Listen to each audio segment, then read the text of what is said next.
हस्तशिल्प निर्मात संवर्धन परिषद (EPCH) ने अमेरिका द्वारा भारतीय हस्तशिल्प सहित विभिन्न वस्तुओं पर पहले से लगाए गए 50% शुल्क के अतिरिक्त 25% और टैरिफ लगाने के निर्णय पर गहरी चिंता व्यक्त की है। यह निर्णय 27 अगस्त 2025 से प्रभावी होगा।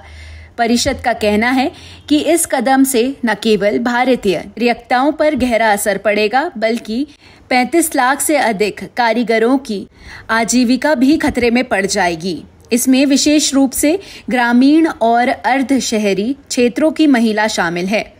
EPCH के अनुसार अमेरिका भारतीय हस्तशिल्प का सबसे बड़ा निर्यात बाजार है और कुल निर्यात का लगभग 40% हिस्सा अमेरिका को जाता है। इनमें से लगभग 30% लैटिन अमेरिकी देशों को पुनः निर्यात भी किया जाता है। शुल्क वृद्धि के कारण भारतीय हस्तशिल्प महंगे हो जाएंगे, जिससे अमेरिकी बाजार में प्रतिस्पर्धा कमजोर होगी और व्यापार की मात्रा प्रभावित होगी। इंडियन एक्सपोर्ट मार्ट लिमिटेड के अध्यक्ष नीरज खन्ना ने कहा कि चुनौतियों के बावजूद भारतीय हस्तशिल्प के क्षेत्र राष्ट्र प्रथम नीति के प्रति पूरी तरह प्रतिबद्ध है। उन्होंने सरकार से अपील की है कि वे निर्यातकों को राहत देने के लिए ठोस कदम उठाएं, जिससे कारीगरों और निर्यात उद्योग को सहारा मिल सके।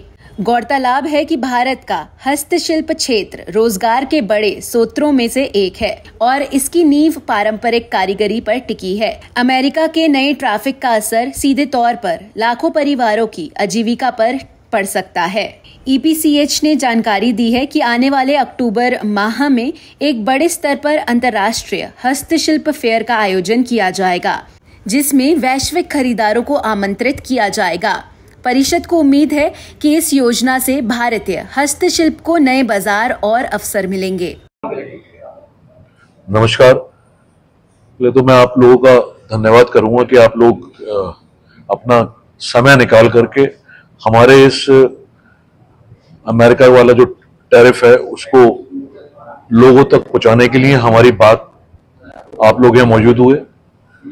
हम लोग आज यहाँ अमेरिका का जो 50% टैरिफ आज रात से जो लागू होने वाला है, उस संदर्भ में यहाँ पर सब निर्यातक EPCH के माध्यम से इकट्ठे हुए हैं। हम लोग ये बताना चाहते हैं कि ये समय बहुत कठिन है, लेकिन इस कठिन समय को हमें किस तरीके से बैलेंस करके निकालना है, उस तौर तरीके को बताने के लिए यहाँ पर हम इकट्ठे हुए हैं। मैं आप लोगों के चैनल के माध्यम से बताना चाहता हूं कि हमें अपना धैर्य बना के रखना चाहिए, अपने कस्टमर्स से संवाद नहीं जो है छोड़ना चाहिए, संवाद लगातार बना के रखें, क्योंकि कस्टमर भी हमारा अमेरिकन कस्टमर बहुत इस समय समस्या से जूझ रहा है। उनके पास भी माल की अभी शॉर्टेज आने वाले टाइम में निश्चित रूप से हो जाएगी। जब यहाँ से माल नहीं जाएगा वो माल नहीं लेंगे।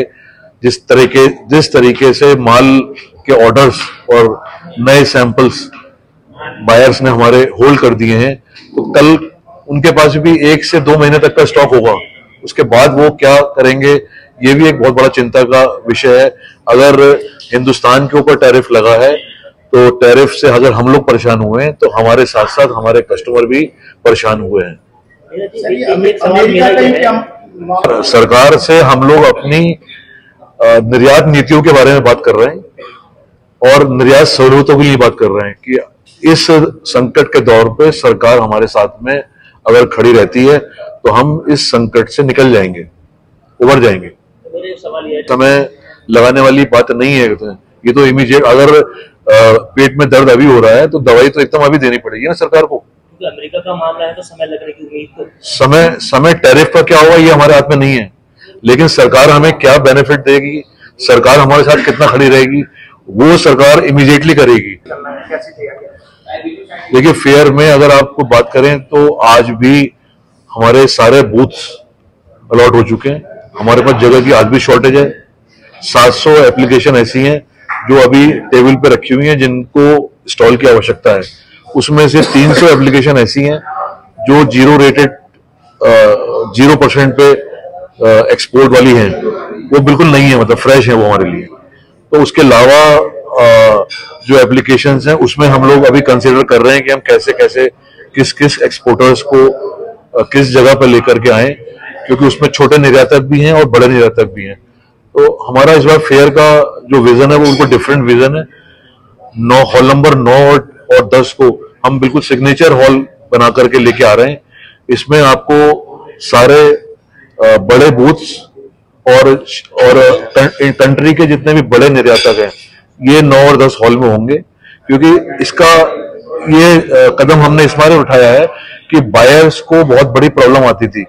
बायर पहले तो 100 मीटर के स्टॉल पे चढ़ता था जो बड़ा एक्सपोर्टर होता था, बराबर में जो है 10 से 12 मीटर का अगर एक्सपोर्टर वहां बैठा हुआ है तो उसके स्टॉल पे वो जाने से कतराता था, क्योंकि जब उसने बड़ी चीज देख ली तो छोटी चीज उसको खराब लगती थी।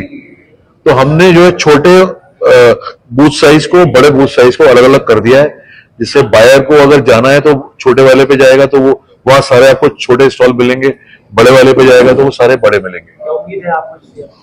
मुझे तो लगता है कि ये फेयर निश्चित रूप से कामयाब रहेगा, क्योंकि बायर्स हमारा फेयर प्योरली यूरोपियन, ऑस्ट्रेलियन और सऊदी अरेबिया के हिसाब से रन करता है, और अमेरिका के बायर्स इतने नहीं आते थे, लेकिन इस बार अमेरिका के बायर भी यहाँ पर फेयर में दिखेंगे।